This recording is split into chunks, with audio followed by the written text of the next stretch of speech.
Hi guys, welcome back. I am Vivek Singhal from tradingwithvivek.com।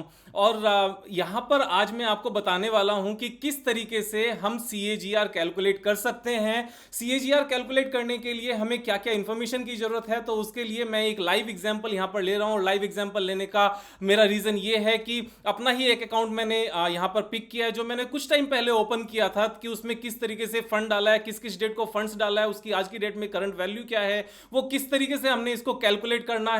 और यहां पर अपने ही अकाउंट को लेने का एक मेरा रीजन है कि काफी लोग पूछते थे, विवेक भाई आप बताते तो बहुत कुछ हो, लेकिन यहां पर एक्चुअल में भी तो दिखाओ कि एक्चुअल में कमाई होती भी है या नहीं होती है। तो यहां पर मैंने लेकिन एक काम जरूर किया है कि अपने एक छोटे से अकाउंट को सेपरेटली ओपन करके, इसीलिए मैंने मैनेज किया जिससे मैं आप सबके सामने उसको दिखा भी सकूं, क्योंकि मम्मी और पापा दोनों का ही कहना है कि बेटा जितने मर्जी पैसा हो जाए, किसी को एक्चुअल अमाउंट कभी नहीं बतानी है। और क्यों नहीं बतानी है? अपनी तिजोरी कभी किसी को नहीं दिखानी है, क्योंकि तिजोरी के ऊपर नजर बहुत जल्दी लगती है। तो यहां पर तिजोरी दिखाने का कोई रीजन नहीं है और उस चीज से कोई फर्क भी नहीं पड़ता। उसका बड़ा सिंपल सा रीजन है कि अगर हमारा मेथड सही है ना, तो यहां पर चाहे 25 लाख हो, चाहे 25 करोड़ हो, चाहे 2500 करोड़ हो, हम सेम परसेंटेज वाइज इनकम कर सकते हैं और एब्सोल्यूट टर्म्स में वो अपने आप चेंज हो जाएगा। तो यहां पर जब हम इसको कैलकुलेट करते हैं, तो सबसे पहले हमने क्या करना है, मैंने यहां पर जीरोधा का अकाउंट लिया हुआ है। जीरोधा के अकाउंट में जिस जिस तरीके से मैंने यहां पर पैसा जमा किया है, तो उसको एक बार मेंशन कर लिया यहां पर। यहाँ मैंने एक्सेल शीट ले ली है, बेसिकली गूगल शीट है। मैं आपके साथ ये गूगल शीट शेयर भी कर दूंगा यहाँ डिस्क्रिप्शन बॉक्स में। तो डिस्क्रिप्शन बॉक्स से आप इसको पिक कर सकते हो, इसके फॉर्मूला सारे चेक कर सकते हो। तो मैंने यहाँ पर मेंशन किया जितने जितने फंड मैंने डाले। तो 20 अप्रैल को 2 लाख डाला, देन 22 अप्रैल, 26 अप्रैल, 27 अप्रैल, देन 28 अप्रैल को 1 लाख, देन 29 अप्रैल को 2 लाख, 5 मई को 3, देन 11 मई को 6 एंड 12 मई को 2 एंड 14 मई को 3 लाख। तो यहाँ पर टोटल मेरी इन्वेस्टमेंट यहाँ पर हो गई 25 लाख। मैंने इसके लिए ज्यादा कुछ नहीं किया, सिर्फ फॉर्मूला ही लगाया है। तो यहाँ पर ये फॉर्मूला लगा हुआ है equal to minus S sum bracket start, और ये पूरी रेंज मैंने सिलेक्ट कर ली। तो यहाँ पर इसको करने का बड़ा, मैं आपको दोबारा से लगा के दिखा देता हूँ।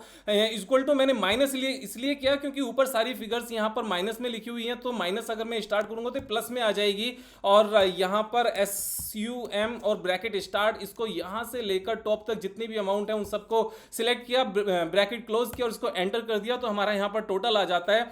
और यहाँ पर टोटल इस तरीके से 25 लाख है। यहाँ पर हमें जितनी भी इन्वेस्टमेंट करनी होती है, जितनी भी इन्वेस्टमेंट की होती है, ये सब हमें माइनस में दिखानी होती है, जो हमारी इन्वेस्टमेंट है। और जो हमारा वैल्यू है एज ऑन डेट, उसको हमने यहां पर प्लस में लिखना होता है। और जिस डेट को हम कैलकुलेट कर रहे हैं उस डेट को लिखना होता है। 29 जून को हम कैलकुलेट कर रहे हैं, तो यहां पर 29 जून को हमने लिखा है। तो यहां पर जो फिगर्स हैं मैं आपको दिखा देता हूं कि इसी तरीके से जैसे मैंने एक्सेल में लिखा है वैसे ही मैंने यहां पर मेंशन किया है।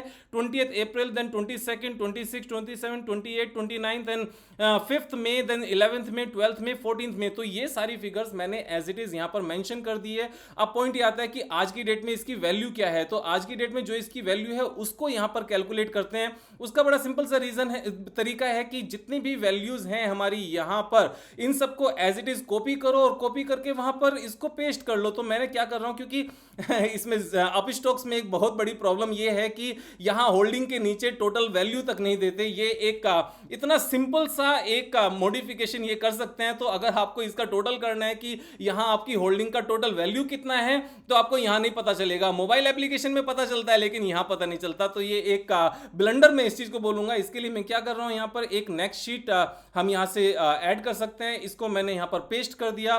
पेस्ट करने के बाद में ये हमारी सारी वैल्यूज हैं।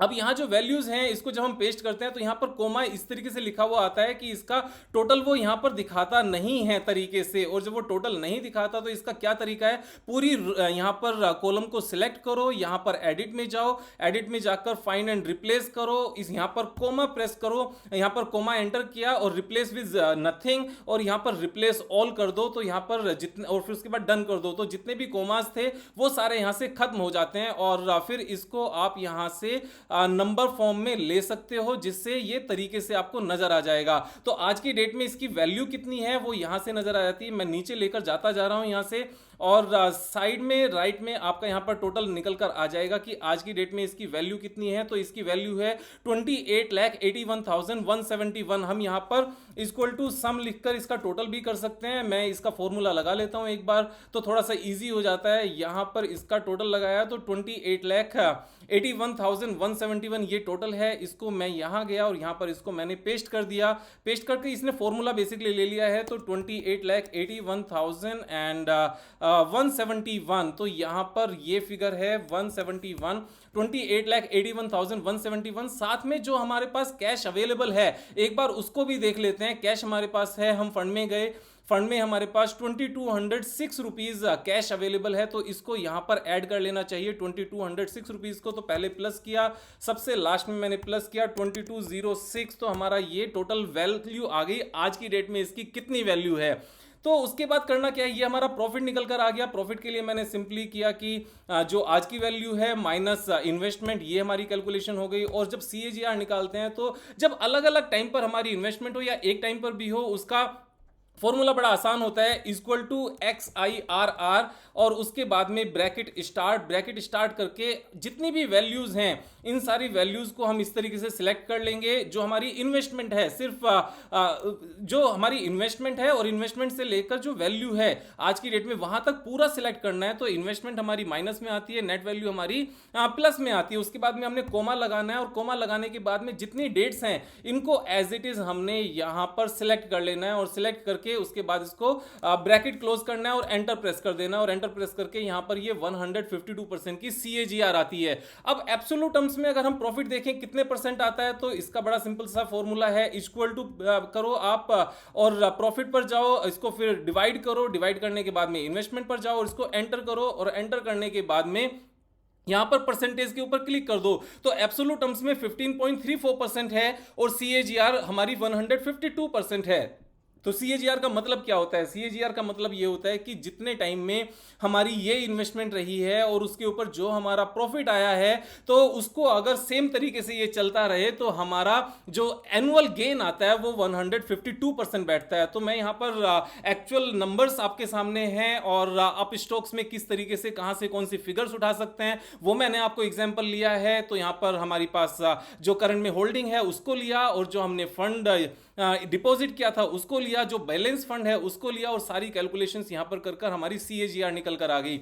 अब इसका चाहे 1 साल का है, चाहे 10 साल का है, 15 साल का है, आप ये ट्रैक रिकॉर्ड यहां पर मेंटेन करते रहो कि आपने कब कब कितना कितना पैसा डिपॉजिट किया। अगर सपोज इसमें कभी हमें पैसा निकालना भी हो, तो यहां पर सपोज हमने 25 जून को कुछ पैसा निकाल लिया, मैंने यहां पर हाइपोथेटिकली एक यहां पर डेट डाली और उसके बाद में यहां पर सपोज हमने 1 लाख यहां से एग्जिट कर लिया, तो जो एग्जिट करेंगे उसको प्लस में दिखाएंगे। तो 1 लाख रुपीस मैंने प्लस में दिखाया, तो यहां पर ये हमारी फिगर्स अकॉर्डिंगली चेंज हो गई। तो ये चेंज इसी तरीके से होती हैं कि हम ये मानकर चलते हैं 25 जून को हमारे पास ये पैसा था ही नहीं, तो हमारी ये फिगर्स अकॉर्डिंगली चेंज हो जाती हैं। तो ये इसी तरीके से लगातार चलता रहता है। अब यहाँ पर ये देखो कि अगर सपोज ये पैसा नहीं डाला होता तो हमारी ये फिगर कितनी होती, तो हमारी ये परसेंटेज ज़्यादा बढ़ जाती। क्यों? क्योंकि लास्ट वाली अमाउंट पे शायद पैसा की कोई इनकम नहीं हुई। उसका बड़ा रीज़न है कि लास्ट कुछ टाइम से मार्केट बिल्कुल कंसोलिडेशन में है। अब यहाँ पर एक पॉइंट ये आता है कि विवेक भाई 152% की CAGR आप अभी तो दिखा रहे हो जब मार्केट रैली में है, तो यहां पर एक चीज और हमें देखने की जरूरत है कि 20 अप्रैल से लेकर 14 मई तक हमारी सारी इन्वेस्टमेंट हुई है। तो 20 अप्रैल से लेकर 14 मई, तो 20 अप्रैल से लेकर 14 मई तक हमारी मार्केट किस रेंज में थी, एक बार हम ये चीज देख लेते हैं। 20 अप्रैल हमारा यहां पर था, इस लेवल पर यहां से स्टार्ट हुआ था और इसका जो नीचे का रेंज था वो ये था और ऊपर 14 मई तक हमारा डेट आता है ये, यहां तक ये हमारी रेंज है। तो इस रेंज में अगर हम मिडिल पॉइंट भी ले ले कि कब कब कितने कितने पैसे डले हैं, एक्चुअल में तो ज्यादा पैसे इसी रेंज में डले हैं। तो अगर हम यहां पर एक रेंज ले लें इसके मिडिल के आसपास कि कब हमारे पैसे डले हैं, यहां से लेकर अगर हम टोटल पीरियड भी देखें कि कितना हमारा यहां से परसेंटेज गेन हुआ है निफ्टी का, तो ये परसेंटेज गेन हमारा 8.43% हुआ है, जबकि जो यहां पर गेन हुआ है एब्सोल्यूट टर्म्स में वो 15.34% हुआ है। तो ये ऑलमोस्ट डबल है। अब यहां पर एक और इंपॉर्टेंट पॉइंट है कि जैसे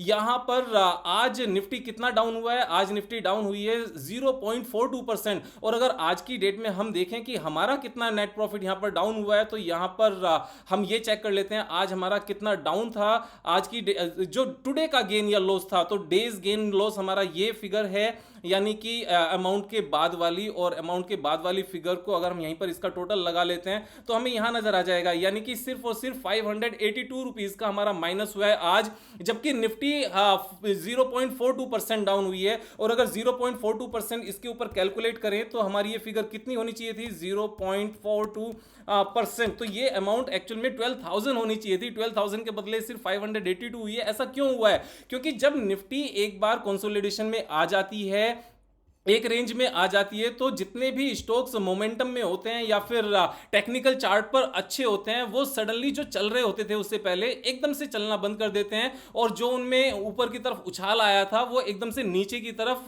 नीचे रिट्रेसमेंट आनी शुरू हो जाती है। लेकिन वो रिट्रेसमेंट जल्दी ज्यादा लंबे टाइम तक चलती नहीं है, और जैसे ही निफ्टी कंसोलिडेशन में थोड़े लंबे टाइम तक रह जाती है, उसके बाद में शेयर्स अपने आप ऊपर की तरफ चलना शुरू हो जाते हैं। मैं यहां पर यह कहना चाह रहा हूं कि अगर यहां से निफ्टी थोड़ी सी नीचे भी जाती है ना, सपोज 3 मंथ्स बाद निफ्टी यहां से सेम रेंज में घूमती हुई सेम रेंज में नजर आती है, तो भी मेरे हिसाब से मेरा ये पोर्टफोलियो कम से कम 20-25% प्लस में आ जाएगा, अगर इसको टच भी नहीं किया जाए तो भी। क्यों? क्योंकि जितने भी स्टॉक्स आज की डेट में इस पोर्टफोलियो में हैं, वो सारे के सारे किस तरीके से हैं, वो सारे ही बिजनेस एनालिसिस के बेस पर भी हैं, फंडामेंटल भी उनके एनालाइज किए हुए हैं और टेक्निकल भी एनालाइज किए हुए हैं। यहां पर एक और चीज मैं आपको दिखाना चाहता हूं, जितने भी स्टॉक्स इसमें मेंशन हैं, ऐसा नहीं है कि एक भी स्टॉक मैंने यूट्यूब पर वीडियो बनाकर डिस्कस ना किया हो।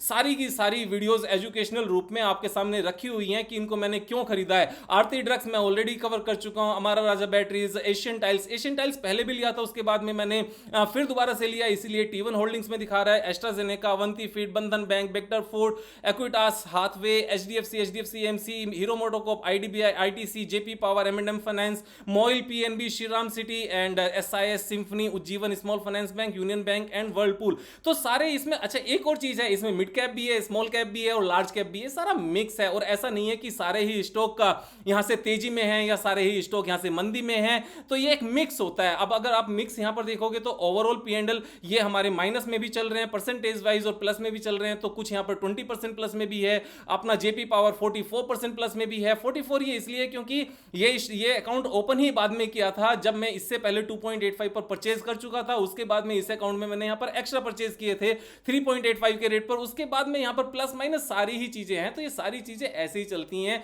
जो लोग ये कहते हैं ना, विवेक भाई आपने अभी ये स्टॉक डिस्कस किया था, अभी ये बाई किया था, पिछले 7 दिन हो गए, 7 दिन में 5% नीचे आ गया, 5% नीचे आ गया, 7 डेज में, 10 डेज में, तो चल ही नहीं रहा है, आपको ट्रेडिंग का मतलब ही नहीं पता है। तो भाई मुझे ट्रेडिंग का मतलब ज्यादा समझने की जरूरत भी नहीं है, मेरे पैसे बन रहे हैं, मेरे पैसे साल में अगर डबल हो जाते हैं, जो हो जाते हैं एक्चुअल में, तो यहां पर मुझे और कुछ सोचने की जरूरत नहीं है, यहां हीरो बनने की बिल्कुल भी जरूरत नहीं है। My main motto to come here in stock market is to make money, to get rich, जिससे मैं अपना और अपने समाज में कुछ कंट्रीब्यूट कर सकूं, चीजों को सबको सिखा भी सकूं। तो सिखाने के लिए बड़ा सिंपल सा मैंने किया हुआ है, जितने भी YouTube वीडियोस हैं, जितने भी मैंने यहां पर स्टॉक्स परचेज किए हुए हैं, सबकी वीडियो मैंने बनाकर डाली हुई है, एक एक रीजंस के साथ कि वो कौन से रीजंस हैं जिनकी वजह से ये स्टॉक मुझे अच्छा लगता है। और अगर आपको वहां से समझ नहीं आ रहा है, जो कि ऐसा होना नहीं चाहिए कि वहां से समझ नहीं आ रहा है, लेकिन अगर फिर भी आपको पर्सनलाइज क्लासेस लेनी है तो मेरी पर्सनलाइज क्लासेस हमेशा चलती रहती हैं, और आप डिस्क्रिप्शन बॉक्स में वहां पर जाकर व्हाट्सएप नंबर चेक कर सकते हो। अगर व्हाट्सएप नंबर पे अगर आपको लगता है कभी रिप्लाई नहीं आ रहा है, तो आप उसके ऊपर कॉल बैक कर सकते हो। कॉल जब करते हैं तो उसके ऊपर कॉल बैक होना थोड़ा सा इजी होता है, व्हाट्सएप थोड़ा सा कई बार नीचे चला जाता है। तो CAGR की मैंने आपको कैलकुलेशन बता दी, काम करने का तरीका बता दिया, और किस तरीके से हमें पेशेंटली चीजों को लेकर बैठना चाहिए। अगर हमारी business analysis, fundamental analysis, technical analysis सारी चीजें सही हैं, और उसके बाद भी अगर शेयर नीचे आ जाए तो यहां पर घबराने की जरूरत नहीं होती। बड़ा सिंपल से आप यहां पर देख सकते हो कि यहां पर 8% डाउन है Amara Raja batteries, AstraZeneca 4% down है, बेक्टर फूड 8% डाउन है, हैथवे 3% डाउन है, उसके बाद IDBI डाउन है, ITC यहां पर फ्लैट है, M&M फाइनेंस डाउन है, उसके बाद में श्रीराम सिटी यहां पर डाउन है, सिंफनी डाउन है, तो यहां पर और बाद में बाकी प्लस में भी हैं। तो ये सारी चीजें ऐसी चलती रहती हैं यार, इसमें ज्यादा सोचने की जरूरत नहीं होती। अपने सिस्टमेटिक अप्रोच के हिसाब से ट्रेड करो, जब तक टारगेट नहीं आता तब तक होल्ड करो, उसके बाद में प्रॉफिट बुक करो और दुनिया को जो बोलना है बोलने दो। थैंक यू सो मच, कल फिर मिलेंगे एक नई वीडियो के साथ। अगर सब्सक्राइब नहीं किया तो सब्सक्राइब कर लेना और मजे करना नहीं भूलना। Thank you so much, have a nice day.